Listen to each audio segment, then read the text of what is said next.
না করি যে অমুক এই অমুক সেই দরকার নেই। আমরা সুন্দর দায়িত্ব পালন করব, দেশ সুন্দর হবে। আজকে আমার সোনার ছেলে মেয়েরা যে সুন্দরভাবে এই প্রেক্ষাপট তৈরি করেছে, আমি হাজার লক্ষ কোটি শুকরিয়া আদায় করি মহান আল্লাহ পাক রব্বুল আলামিনের কাছে, যিনি আজকে এই সুন্দর পরিবেশে আসলে দুর্নীতি, চরম অবক্ষয়, দেশের মানুষের চরম কষ্ট নির্যাতন সহ্য করতে না পেরে মহান আল্লাহ পাক রব্বুল আলামিন আজকে হয়তো এই সোনার ছেলে মেয়েদের দিকে তাকায় আজকে একটা সুন্দর প্রেক্ষাপট তৈরি করে দিয়েছে। এই জন্য আমরা আল্লাহর কাছে লক্ষ কোটি শুকরিয়া আদায় করি আলহামদুলিল্লাহ।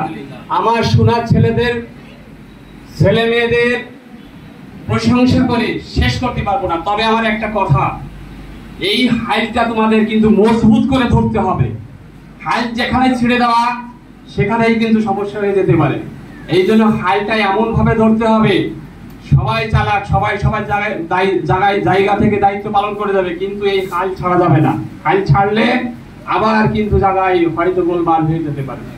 তা আমি মনে করব আমরা দেশটা আমাদের সকলের, ছাত্র গার্জিয়ান, আজকে তোমরা ছাত্র আছো, দুদিন পরে অভিভাবক, তোমরা সংসার করবা, অভিভাবক হয়ে যাবা।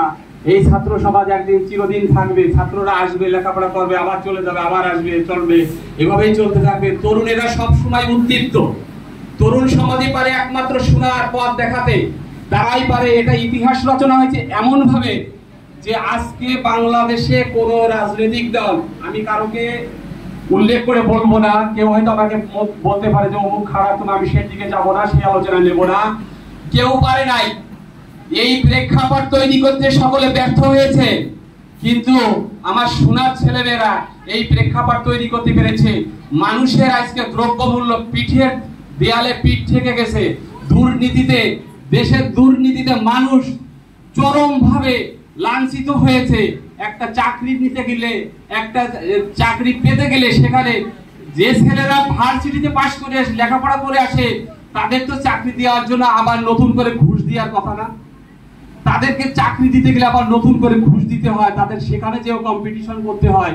এটা তো কথা ছিল না। কথা ছিল মেধার পরিচয় দিয়ে তো তারা ভার্সিটিতে এসেছে, মেধার পরিচয় দিয়ে তো তারা এই পজিশনে এসেছে, তাদের যে চাকরি হওয়ার দাবি তারা এমনি পাওয়ার কথা ছিল। কিন্তু বাংলাদেশের পরিবেশে একটা চাকরি পাওয়া খুবই জটিল ছিল। একটা ছেলে মাস্টার ডিগ্রি কমপ্লিট করে ভার্সিটি পাস করে এসে আবার তার চাকরির জন্য তাকে ফাইট করতে হয়েছে, ঘুষ দিতে হয়েছে, কত সমস্যায় পড়তে হয়েছে।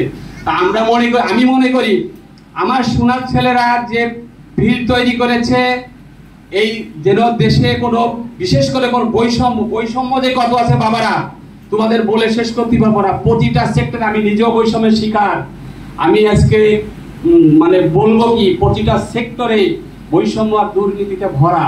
এটাকে যদি সুন্দরভাবে, সুন্দর চিন্তা চেতনায়, বুখারী শরীফের একটা হাদিস আছে, ইন্নামাল আমালু বিন্নিয়াত, প্রথম নম্বর হাদিসটা, যদি তোমার নিয়তটা ভালো থাকে তাহলে তোমার কাজটাও সফলতা লাভ করবে, সুন্দর হবে। আমি ছাত্র সমাজদেরকে এই কথাই বলতে চাই, তোমাদের যে নিয়ত, আমি জানি তোমাদের এখন সুন্দর, তোমরা এখনো ওই সেই বড় পজিশনে যাও নাই, কোটি কোটি টাকা লোভনীয় পজিশন না, কিন্তু তোমাদের এখন চিন্তা চেতনা স্বচ্ছ আছে, খুব ভালো আছে। এই চিন্তা চেতনা নিয়েই তোমাদের সামনের দিকে এগোতে হবে। আর তোমরাই এই বাংলাদেশের 16 কোটি 20 কোটি লোকের ভবিষ্যৎ। তোমরা যদি কখনো কোথাও যে, তোমরা যদি কারো দুর্নীতির শিকার হয়ে যদি সেখানে যেতে তোমাদের শক্তিকে, তোমাদের সৎ নীতিকে বিক্রি করে দেওয়া হয়, তাহলে সব শেষ হয়ে যাবে। এইটা কিন্তু মনে রাখতে হবে যে আমরা যেভাবে অর্জন করেছি, এই অর্জন যেন ব্যর্থ না হয়, আমাদের এই অর্জন যেন সফলভাবে এই 16 কোটি মানুষ যেন উপভোগ করতে পারে যে সোনার বাংলাদেশ। আজকে আমি যতটুকু দেখি বিশ্ব রাজনীতি সম্পর্কে, আমি আগে অতটা মাথা ঘামাতাম না, এখন একটু মাথা ঘামাই এই জন্যই যে আমার সোনার বাংলাদেশ বিশ্ব রাজনীতির সাথে জড়িত থাকতে পারে। এই জন্য আমি দেখেছি আজকে তোমাদের এই পরিস্থিতি চেঞ্জ হওয়ার পরে, বাংলাদেশের এই প্রেক্ষাপট চেঞ্জ হওয়ার পরে সারা বিশ্বে দৌড়ে গেছে, সারা বিশ্বে খবর হয়েছে যে বাংলাদেশের এই অবস্থা সৃষ্টি হয়েছে ছাত্র